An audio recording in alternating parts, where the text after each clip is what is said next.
J'ai une bonne nouvelle, la méditation, ce n'est pas de faire le vide.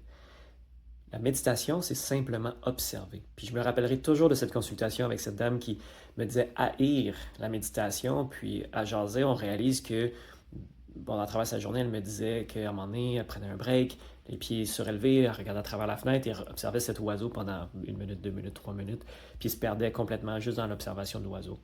Puis après ça, ben OK, était prête à repartir le travail, puis réembarquait sur l'ordinateur. Et pourtant, elle méditait. Puis c'est ce que j'ai dit, puis tout d'un coup, wow, tout l'horizon vient de changer. La méditation, c'est fait pour moi.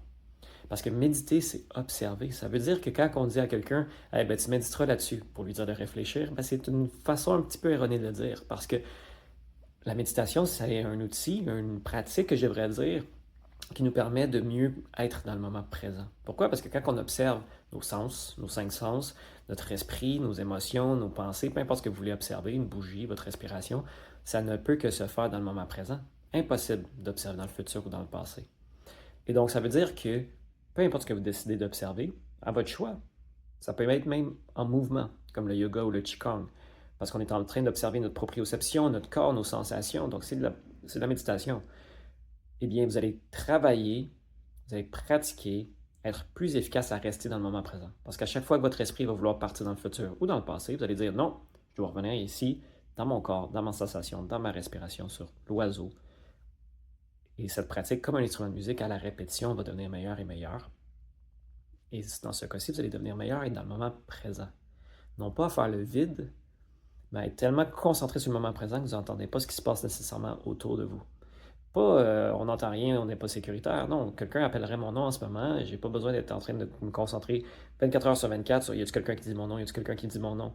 Non, si quelqu'un m'appelle, je vais l'entendre, je vais pouvoir réagir.